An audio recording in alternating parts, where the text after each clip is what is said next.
Dr. Gonzalez, can you tell us a little bit about your background and what your group focuses on? Sure. So I am an environmental scientist at Hampton Roads Sanitation District, or HRSD for short, and we're the wastewater authority in Southeast Virginia. So we operate the wastewater treatment plants here in Southeast Virginia, but my group does more than just wastewater.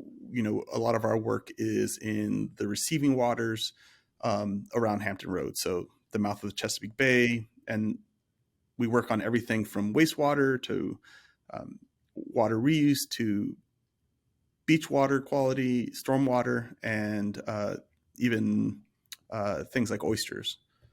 So, how long have you been using digital PCR? When did you first dive in? About 7 years ago, All right. 7 years ago, we started what we call our molecular pathogen program, and so we started from zero, and we had to make a decision between instruments, and I think HRSD's where I work for. The decision was just, why not? Let's not start with older technology or technology that's not the latest technology. Why not just start with the latest technology? And I know digital PCR had kind of rolled out a few years prior, and Yeah. so we just hit the ground running without actually even having used it before. Very early on, we actually started just with simple DNA markers, and then moved to RNA, gene expression.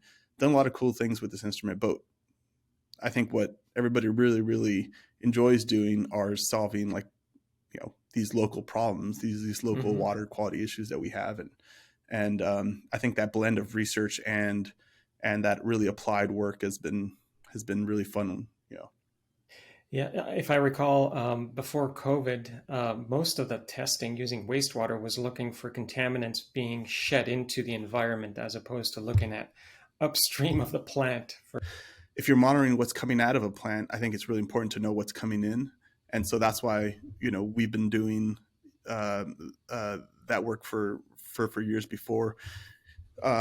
Before the pandemic, we actually did start to think about working with our health departments a little more, and helping them with the whole concept of this wastewater surveillance wasn't fleshed out on our part, but we started thinking about seasonal pathogens like influenza and norovirus prior to the pandemic happened, and I think that allowed us to really pivot really easily. So obviously, it takes a village to do anything. Are there people you would like to shout out or call out on your team, or Oh, people that have helped you along the absolutely. way? We have so our program's broken into a field component and a lab component, and it like you said, does take a village to uh, keep this program running. And we have a great field staff, and then we have a lot of really hard molecular lab workers.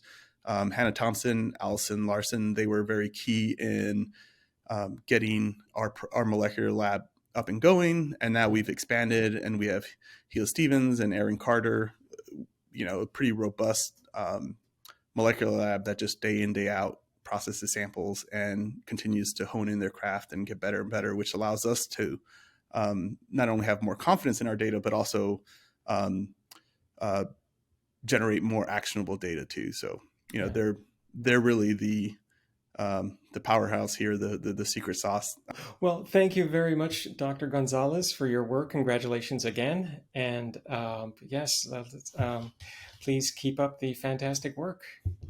Oh yeah, no, I mean, wait till you see what's coming out in the future that people don't even know about.